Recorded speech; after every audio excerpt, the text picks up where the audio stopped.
Okay, so thank you for being here. Today we have Dr. Kyosuke Tanaka. Did I pronounce it right, Kyosuke? Yeah. Yeah, so he is a postdoctoral fellow, right? In the Department of Management at Aarhus University in Denmark. I think I pronounced it well. He has a PhD in Media, Technology, and Society from Northwestern University. He uses experimental designs and field data to explore communication structures and dynamics that lead to effective coordination among the group of organizational members. And I actually had the chance to meet Kyosuke a couple of years ago, visiting Northwestern, and we have collaborated in a couple of projects now. He's doing very cool work. And thanks to him, actually, I got an award recently. Best paper award, thanks to Kyosuke. He was his idea, so I was just the guy programming behind. So, and today Kyosuke is going to be talking about how relational affect impacts coordination, misalignment in an organization. So, thank you, Kyosuke, and you can start sharing your screen. Yeah, sounds good. Thank you, George, for the kind introduction, and then also having me to present this kind of early work still in progress, and I'm happy to get the feedback from this group of people. And this work is a collaboration with Gianluca Carnabucci and Eric Quentin from ESMT Berlin. It's a small business school in Germany, and also Dorte Hackinson and Eric Larson from Aarhus University here. Hey. So today's talk plan is actually I'm going to present two related projects, because we got the data from a Danish municipality, and one data is a survey data and another data is email data. So the main talk is based on the survey data, but we analyzed the email data also. So there is some thing I want to talk about on the email side. So basically, the main part is the survey data, and then subsequently, I will a little bit touch upon the email data part. And then just for your information, Denmark is located one of the Scandinavian countries in Europe, and then Aarhus is just located here. So that's just a geography fact. And then, we cannot tell which Danish municipality we collected data, but just we got data from them. So just jump in the part one. And then also, if you have any questions, just ask me. It's a small audience, and then also, I think my background is communication and then also the management. So maybe the folks are not familiar with some of the literature I mentioned or the techniques I use. So please feel free to ask any questions. So in this research, we are interested in coordination challenges. So modern organizations built around the idea of division of labor, and which requires individual action needs to be aligned. And in order to do that, organizations commonly use the two logics or mechanisms. One is the task interdependence, and then the other one is communication or information exchange. And in order to make the task interdependence, usually it's a design aspect, it's a top-down approach, and then information exchange might be designed by organizations, but they often emerge from daily-based conversation among employees. So that being said, organizations often have org chart. So university has the org chart, and someone designed that, right? So that's a hypothesis designer have, right? What the communication or decision flow look like. So that's a pretty much top-down approach. And then on daily basis, people are organized their tasks, and then they might create the projects together. That's more of the emergence process, like bottom-up approaches.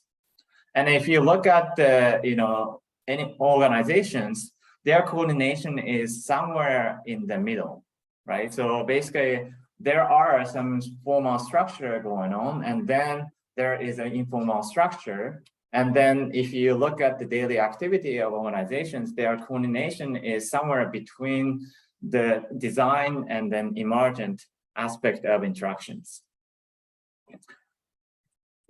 And if we look at these two types of the organizational mechanisms, there are two types of misalignment could happen, right? So in the middle, so one is overflow. What this is that the information exchange happens, but no task interdependence. For example, you develop like friendship or advice relationship with your colleagues. You exchange information, but you don't have any projects together, for example. The other type of cases is there's a task interdependence, but no information exchange. You're like formally assigned the projects together, but you just have a very little conversation with someone. Just met, nice to meet you, and then we are a project together, but they don't talk to each other. That sometimes happens. And then this is a problem because both can be a problem because employees have a limited amount of attention and time. Especially like coming to Denmark, one thing I realized was that the work-life balance is super good, but at the same time, people really like work only the time they are determined, right? So it's like 38 hours per week. So right now at the 6 p.m., nobody is in the office except for me. Everybody left and then they were back home, right? So that's being said, if I need to really work on a project but I had a long conversation with my friends, then I might miss the opportunity to talk to my advisors because they only in the office a limited amount of time. So I need to coordinate and allocate my time and attention properly. That's kind of the idea behind this project. And then the question here is why it's misaligned.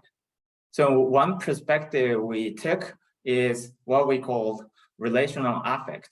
The idea behind the relational affect is that when you have the work partners, you can have feelings towards the work partners. And then there are two dimensions of the affect exist. One is called the arousal, and then the other dimension is valence. So arousal is more like excitement, so related to excitement. So if something is high arousal, meaning that you are excited about relationship with somebody. And then valence is a positive and a negative. So a positive valence means that you have a pleasant and a comfortable relationship with somebody. And a negative relationship can be like a difficult or irritated relationship with somebody. And the past research shows that this relational affect has a profound impact on the relationship development and maintenance, especially at the work context. For example, it impacts activating social ties in the workplace or forming instrumental like task-related ties or maintaining difficult relationships. This is because the feelings towards the work partner precede instrumental evaluations, like your logical evaluation of how competent your co-workers are, and then also make this evaluation consistent because often you've heard like a cognitive dissonance, for example. And then if your affect is not comfortable, then you are either like dissolving this relationship or changing your relationship with that person. So these processes work. That's why the affect does matter in relationships. Based on these ideas, we pose this research question. So how does relational affect impact coordination misalignment? And then we posit 3 hypotheses.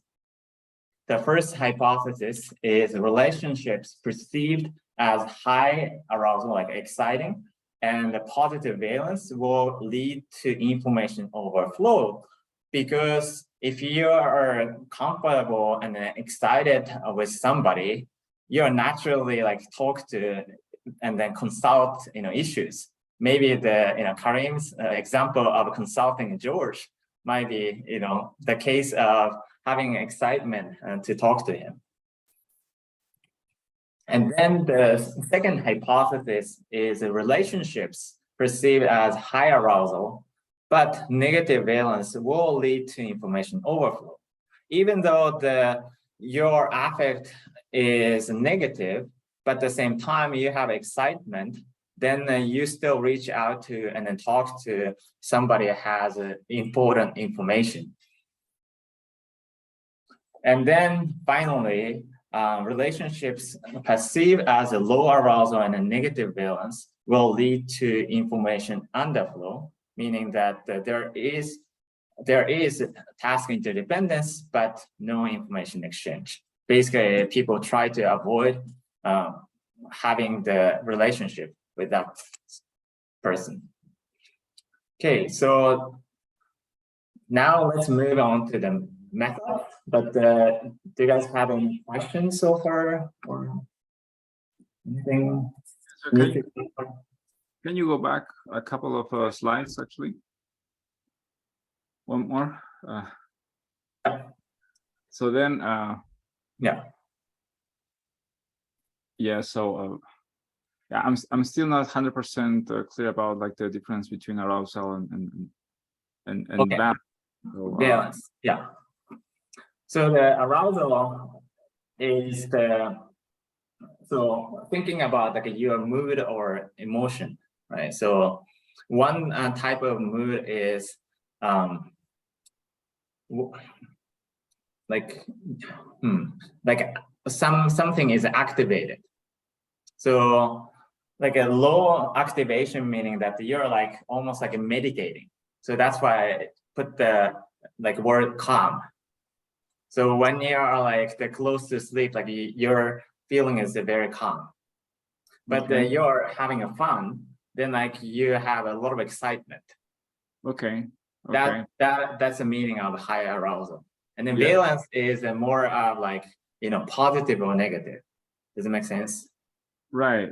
But so is it valence positive or negative?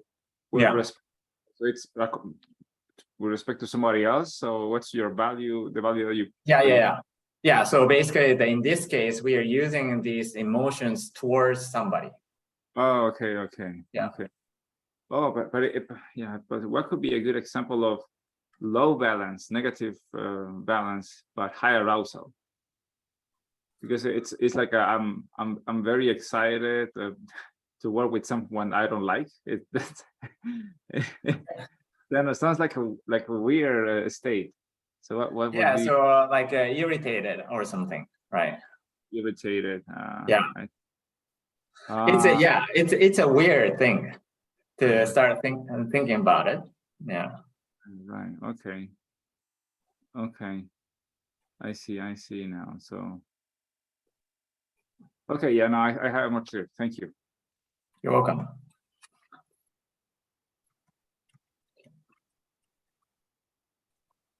Okay, let's back to the method.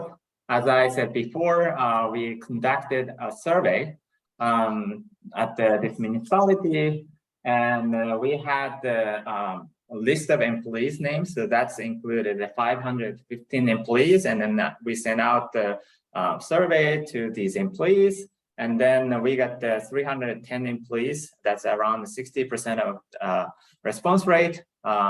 They responded our survey. And then first, so how we constructed a coordination misalignment. So we had two network questions. The first question is task interdependence, and another one is the information exchange. So for a task interdependence, we asked, please select the persons on whom your work depends on. And then for information exchange, we asked who among your colleagues was an important source of advice and information. And then using these two network measures, we basically are looking at the ties overlaps and then the no overlaps. And then this combination can generate 4 results. One is the underflow, where the task interdependence exists, but no information exchange. And then alignment means both task interdependence and information exchange exist. And then overflow means information exchange and presence, but no task interdependence. And then another case is neither task interdependence nor information exchange. Which is also alignment, ultimately, right? Yeah, another kind of alignment. And then for relational affect,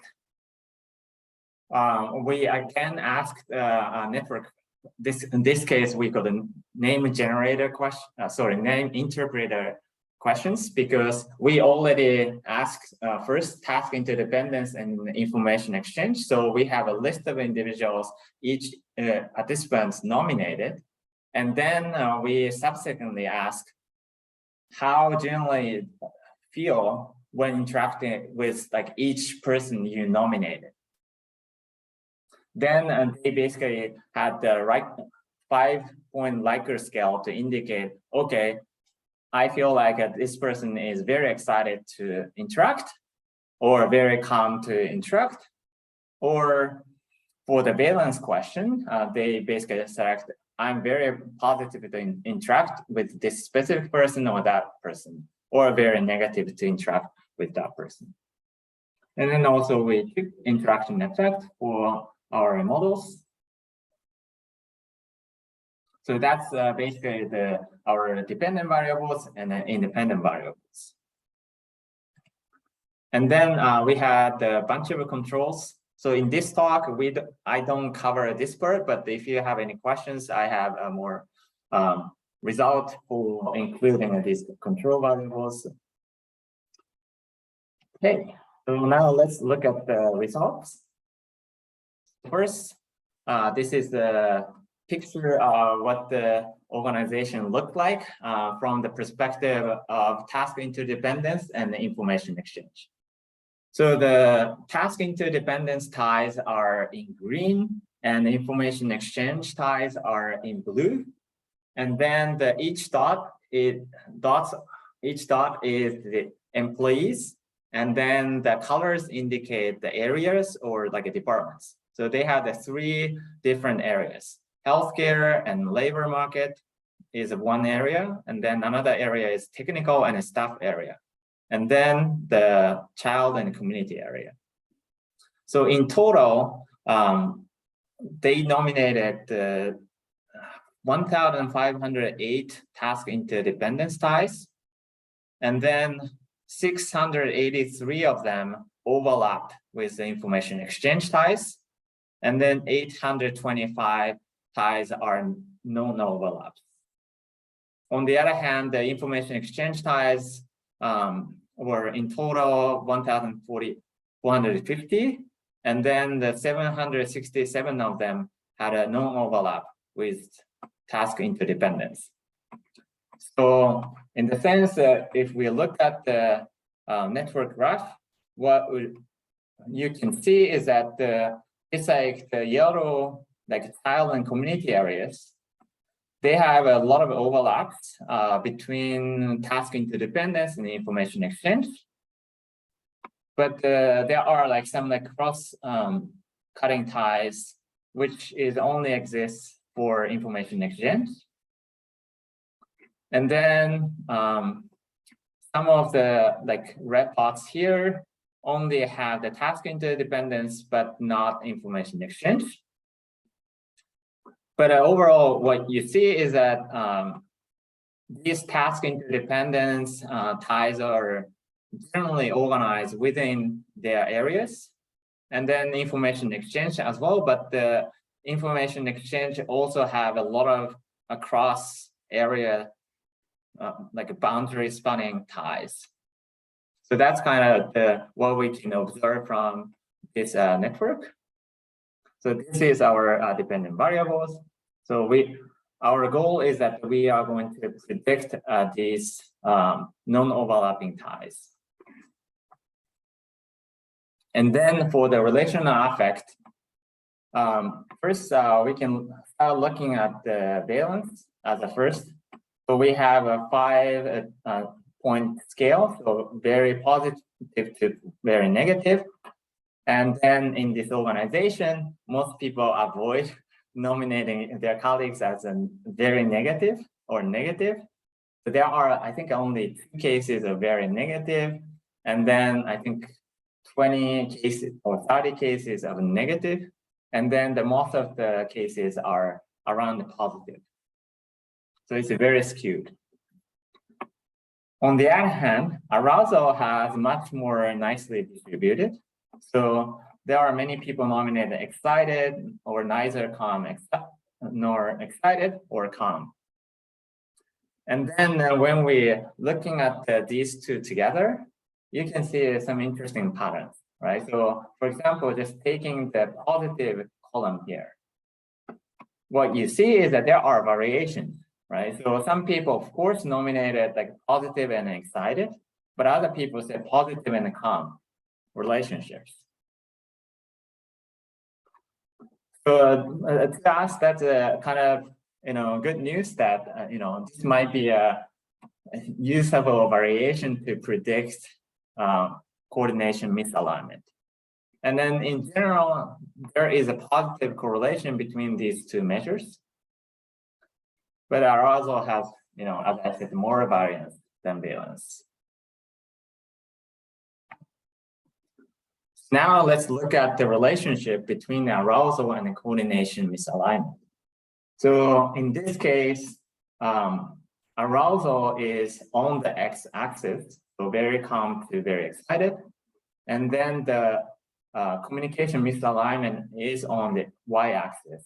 So in this case, overflow, meaning that there is information exchange, but no task interdependence, is indicated by 1 here. And then the alignment 0 is here. And then underflow, there is a task interdependence, but no information exchange, is a negative 1. In general, as a trend, like if somebody nominated relationship as a calm or neither calm nor excited, that relationship tends to locate it towards underflow or balance. Oh, sorry, the underflow or alignment. But if somebody nominated a relationship as excited or very excited, it goes towards overflow or alignment.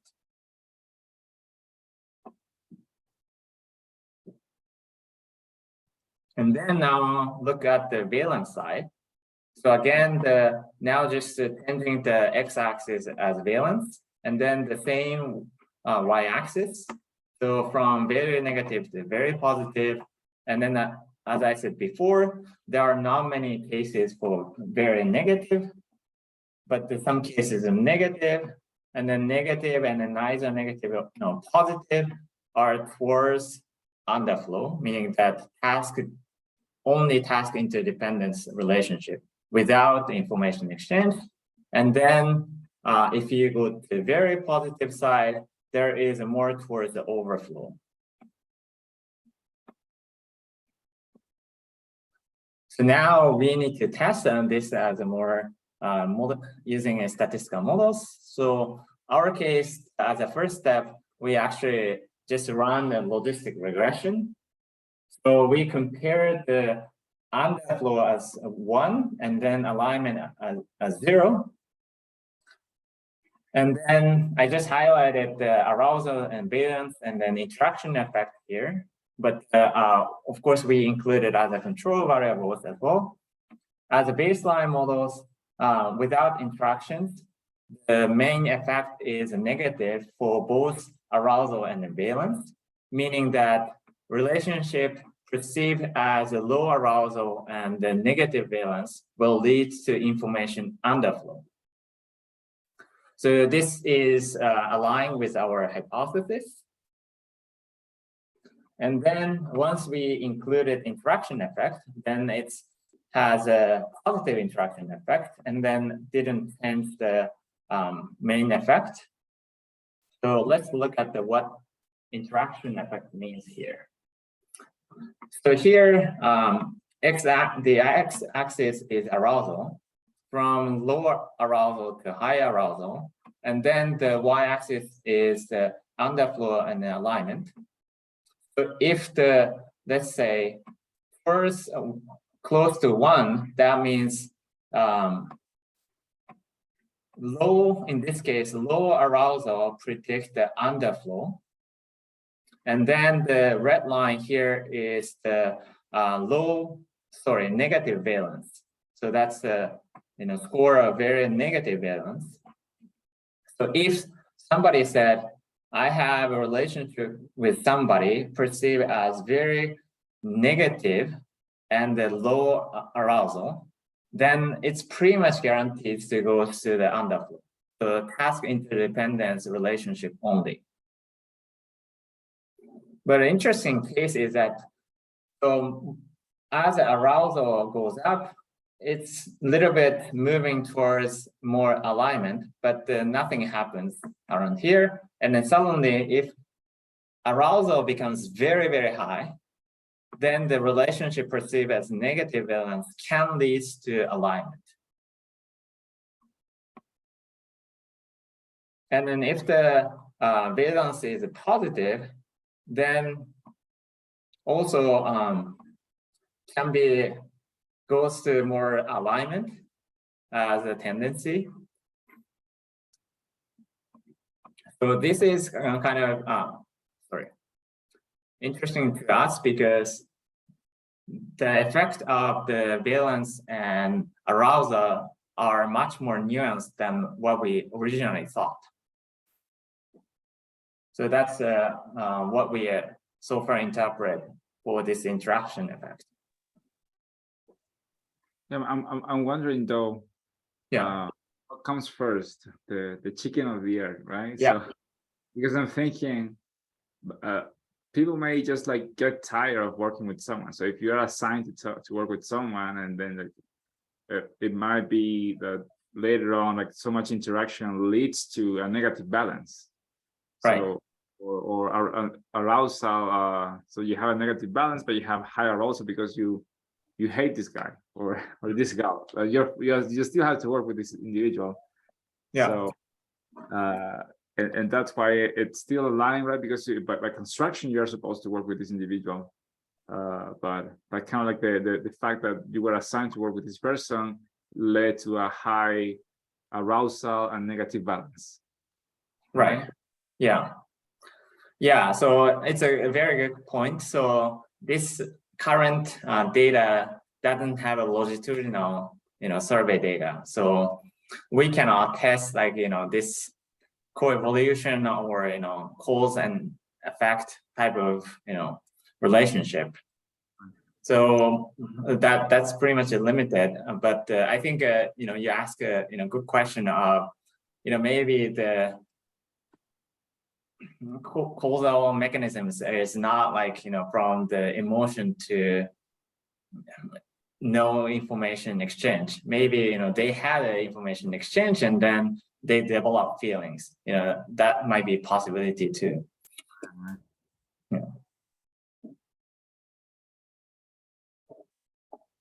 And then now move on to overflow side. So in this case, overflow is 1, and then alignment is 0. And then again, we run a logistic regression here. And then what we found was that the arousal and valence had a negative effect, meaning that it's completely opposite of what we hypothesized. So, which means the relationship perceived as high arousal and the positive and negative valence will lead to alignment instead of information overflow. So and then we had a positive interaction effect. So again, we had the similar interaction plot, but in this case, what is different is that the previous plot, when the arousal is very low, it's pretty much like guaranteed to be underflow. But in this case, it goes to overflow, but quickly arousals become higher, it goes to alignment. So meaning that even though people have a negative valence, but people have some degree of arousal, like higher arousal, then it leads to the alignment instead of having an information overflow. So let's try to a little bit more interpreting this result together. So one thing is that the relationship perceived as calm and negative are associated with a lack of information exchange, so avoidance behavior, or information overflow. So that means like unpleasant, but like, okay, this person is useful, so I need to reach out to this person. And then the second thing is the relationship perceived as negative but very excited lead to alignment, meaning that again it's unpleasant but useful, right? And then in this case there is a task interdependence, so there is a requirement. So even though having a negative emotion, but there is a project together or tasks together, so they need to work with that person. And then finally, relationship perceived as a positive and excited lead to alignment instead of the misalignment. And what we thought about is that this might be the case where employees may create task interdependence subsequently because they talk to so much, so they feel like they find the common opportunity to work together. But in this data, as I said, our data is not longitudinal data. That's why we just have association, no causation, and also some missing data. And then also this is based on self-reported measures. And then also, we said we run the logistic regression, even though we also run the net logic model, and then we found identical results, but still limited. So what we are working on right now is we are running multiplex exponential random graph models to take into account the interdependency and then some of the missingness of the data. And then also we are trying to collect the new data. So we have been in contact with like some Danish companies and then try to collect the very similar data. And then hopefully get the longitudinal data to replicate this finding. Okay, and then moving forward from this project is one of the things that we are interested in is challenges of organizational coordination. And the question is how, especially managers, allocate their communication properly to their task interdependent partners. Because what we realized was that as the hierarchy go up, there are task interdependent relationship increase significantly compared to the subordinate. But their time is limited. So their time is the same as the subordinates. So now the challenge for them is they need to communicate with their task interdependent partner equally or properly, right, at least. But I think that's really the challenge. And also now organizations face this very a new dynamic environment where people use different technologies like Teams and emails and Slacks, all kinds of communication technologies. On top of that, because of the pandemic, a lot of people start working from home. So they have a lack of physical interactions. So these are new challenges for the coordination for organizations. And then also, from our result, one of the things is that we need to create and foster positive interactions at the workplace. But the question is how, what kind of things, company can do to make environment more positive and inclusive.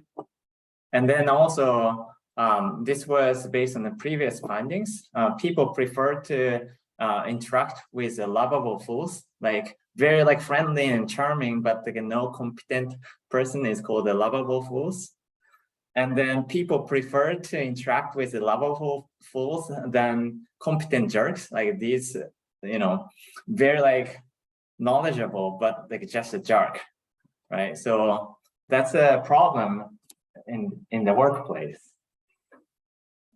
Yeah, I'm actually sorry, and I think that I was wondering, being opportunistic, if you are working with a competent jerk, you might be more efficient, because since you just try to get things done, okay, I want to interact the least that I can with this person, so I just want to like do my job. Yeah. Versus if you have a high balance, very positive balance of someone, you might just lose a lot of time just like chit-chatting and hey. Yeah, absolutely. Yeah. Yeah, so I don't know, because yes, in other words, so what yeah, but we can talk about that later. But I was wondering, so how you see this online with productivity levels at work? Right. Yeah, that's a good point. Yeah. Yeah, we don't have the objective performance measurement. Like we have like a job satisfaction, and but it's not the productivity. So maybe these have some consequences of the productivity as well. Okay. So this is part one. Or is it actually alright if I ask another question before you move on to part two? Yeah. For the data, since you said there were so few relationships rated as negative, did it tend to be either the same people who were rated as negative by multiple other people, or there was like just a couple of people who rated all of their relationships as negative? I'm just wondering if it could be tied to like certain individuals, or if it's more of just like someone might be rated as negative by one person, but most of their things are positive, since it could also, I could see another explanation being that if someone has a certain style of communication, that could also drive the overflow or underflow, and maybe if they have that certain style of communication, it also drives whether they're perceived as negative or not. Yeah, these are really good points. So the first point was where a negative relationship exists in this data. So we are start looking at that. So there are variations. So, but obviously some people had more negative relationship than other people. So there is like a certain like centrality, right? So, sort of like pointing out, this person is just pretty much jerk. So, but at the same time, for the from the nomination part, like it goes to nominate, there are limited variations, but we still see this variations, like people nominated from, okay, this person, I like it, or like, I have a positive relationship with this person, but I have negative relationship with, that person. Does it make sense? So they have some sort of variation among their colleagues. And then the second point of the overflow based on the communication style, I think that's a really good point. We haven't really looked into people's like style of communication or preference of, like, for example, might be related to personality, right? So extroversion people are more, having a lot of overflow, versus introvert are like contained, and then they might have a more underflow. But yeah, we haven't looked into that aspect yet. But I think that's an interesting direction. Yeah, so Tom has a question, and there's a question on the chat too. So Tom? Yeah, so I think this is really fascinating stuff. And one of the things that I kept thinking about as I was listening to your talk was the distinction between expertise and trust. Because in many organizations, we ask, who do you go to for advice? And then who do you discuss clinical issues with, to try to get at these two different dimensions. And I'm going to go to certain people when I have a technical question, and that's that expertise notion. But then there's a lot of people I just like to talk about the culture or the environment of what's going on in the organization. And I'm not really looking for specific information. So it's another way to sort of frame, I think, the contrast between valence and affect and so on. Yeah, thank you for that comment. Yeah, that's a nice way to frame it. Yeah. And then on the chat, do I familiar with relational coordination? I'm not familiar with relational coordination. If the person marry, yeah. So this is MJ. So one thing that I think might help understand some of the valence and even, you know, just the interaction stuff. Relational coordination is something that I've looked at in other studies of organizations. And it basically proposes that that kind of highly interdependent work, and maybe all the work that we're talking about here is not highly interdependent, that relationships in which shared goals, shared knowledge, mutual respect occur, and those are supported by frequent, timely, accurate, and problem-solving communication. I think that some of those concepts might help tease out the valence and what's at the foundation of those valences. And it might also help understand where a targeted intervention might be most effective. Yeah, that's sounds like a very useful concept, and also the literature. I will look into that. Yeah, thank you for the point. This is beautiful, though. I love it. Oh, thank you. It actually reminded me a lot of the relational coordination literature, although not directly, but I think it would be very highly contribute to your understanding a lot. Yeah, that's great, because, you know, we are still like getting a result, and then hopefully soon, you know, we are turned into writing a paper. So I think the knowing, you know, that the literature would be super helpful for our writing.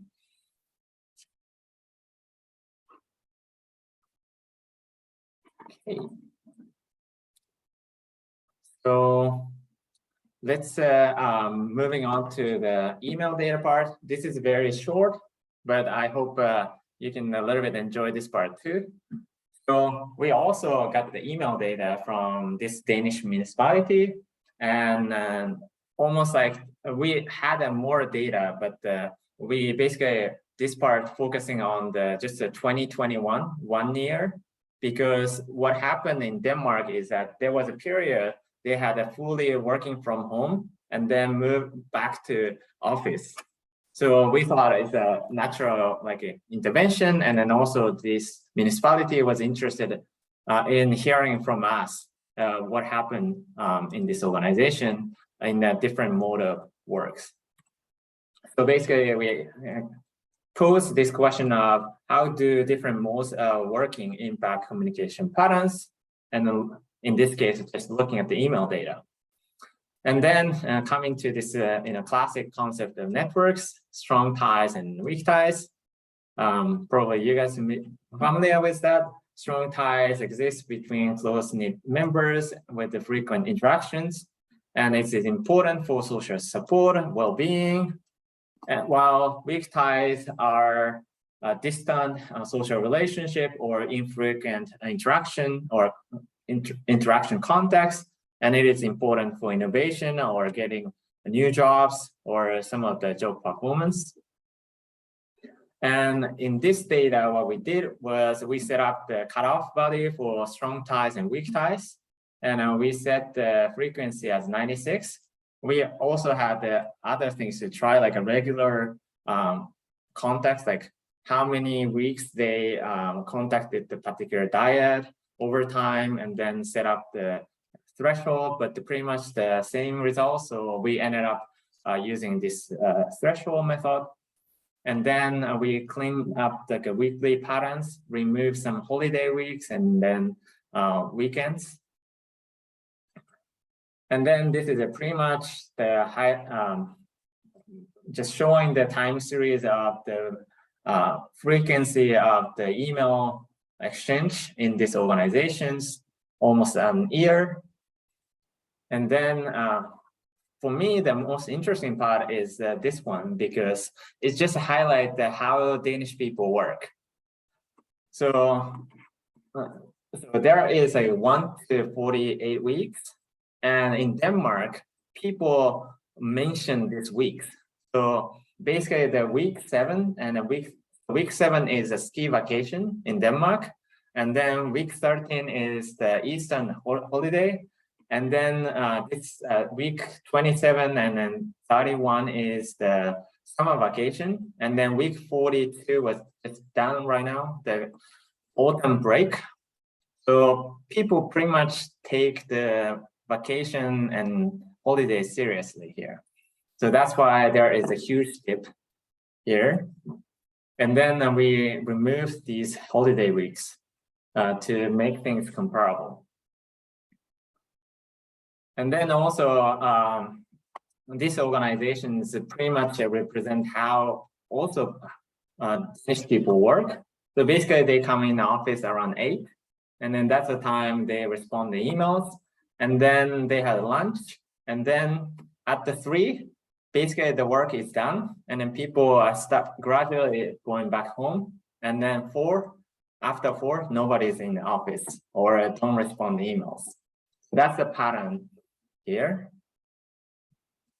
And then we compare the strong and weak ties based on the weekly volume. And then in this case, we compare the full working from home versus back to office. And what this shows is that the y-axis is the weekly volume, and then the weak ties is represented as the blue dots, and then strong ties are reds. So during the time everybody is working from home, what happened is that the strong ties, like strong ties, are pretty much contact and communicating a lot with each other. And then that volume is more than the weak ties contact. But once they went back to the office, strong ties had the fewer volumes than the weak ties. So what happened here is that these strong contacts are pretty much having a face-to-face communication when they back to the office. But when they cannot communicate with each other on face-to-face, they back to the email communication. So that's what happened here. And then the volume of weak ties are not that different compared to these 2 periods. And then now comparing the number of contacts, the case of the strong ties, their strong contacts are very limited, so on average around like 4. So that's like during the week, basically you have like 4 strong contacts, and then you're pretty much emailing these people. And then you have on average like around like 8 people as a weak contact. So you just send the email like once or twice. And then if you compare these contact numbers between the working from home and back to office, there is a very little change, but as a trend, people are losing weaker contacts during the working from home. And when they went back to the office, because they have some random encounters, they tend to contact to those who are not in their strong contacts. So this part, what we found was working from home has some impact in terms of the volume of communications, and also it has an impact to what kind of people you're communicated with. So in this case, the strong contacts increase the volume of communication working from home, but they decrease their volume of communication between more distant collaborators. So I think this poses a question of a challenge of remote work. So how can we create a water cooler conversation in remote work context to foster weak ties? Yeah, so that's all I have today. So Thank you so much. Thank you, Kelsey. That was very interesting. Yeah, the water cooler concept. But yeah, I really think that we need that. I really miss that from the more in-person meeting like context. Yeah. Yeah, no, and I think it's fascinating the fact that, yeah, so how the decrease in volume of emails with strong ties diminish once you are back into the office. You just go and like knock the door of your colleague or yeah, exactly. So, which I was talking to another colleague here at the U, and I think that helps a lot, like driving innovation, like having the conversations, little chit chats around. Yeah, so I think that the water cooler effect is really needed. So, Tom, you have a question? Yeah, no, I was just going to comment that it's the creativity that's gone that has really been driving my thinking about this. You know, even whether strong or weak ties, the face-to-face just seems to generate a lot more creative ideas and creative solutions than you can get through any kind of mediated communications. Even as good as Zoom and other tools are for facilitating that kind of coordination, it's no substitute for IRL in real life. Yeah.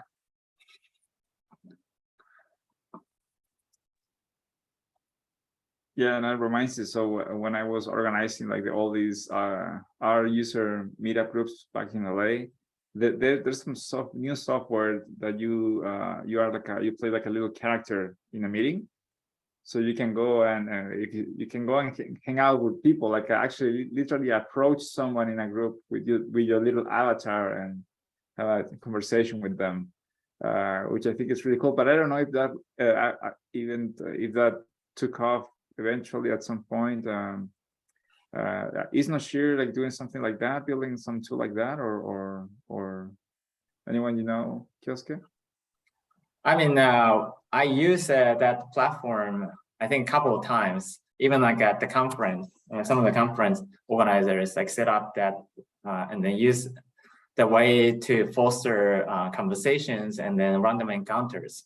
But still, it's really hard at the end of the day, because I think this year, finally, I went back to like physical conferences.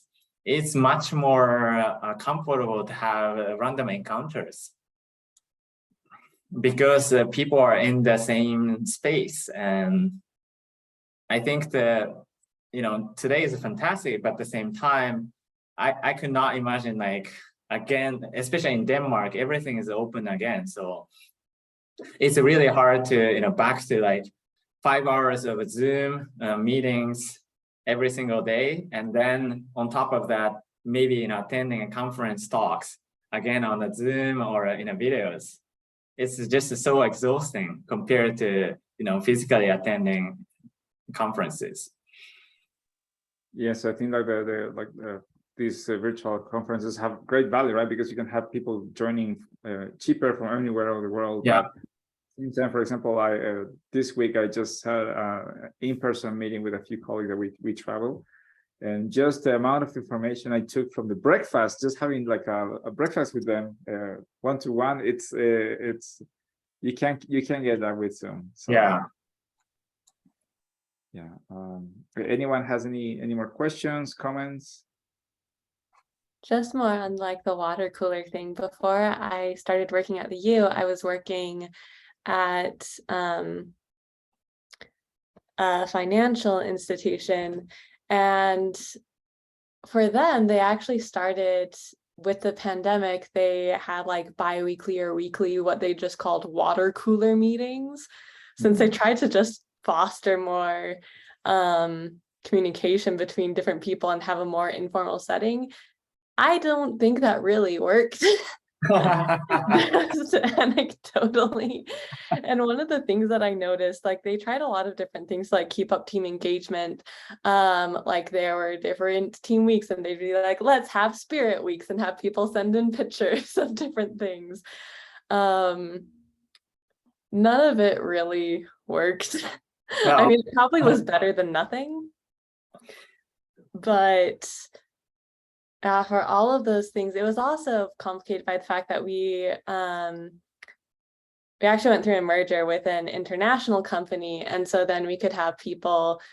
It was already a company we had like Eastern time zone and Mountain time, and then we just like added in even more time zones, and that made it harder to coordinate and also to just try and get more activities and bridge those divides. I didn't really find anything that seemed to really work to build team spirit and like team cohesiveness as much as when we were in the office, but maybe it was still better than nothing. Yeah, but interesting to hear some of the narrative of feeling some organizational interventions. It seems really hard to create inclusive, but at the same time, bringing like or creating a new context.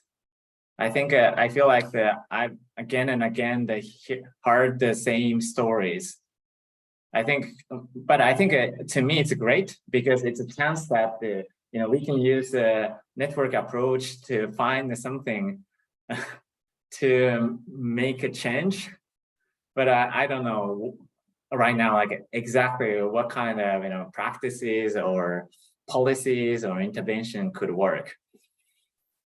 Yeah, the pandemic showed the importance of networks at all levels. Yeah. Level, social interaction, disease diffusion, and all sorts of stuff, right? Yeah. Yeah. Looking at the bright side of the pandemic.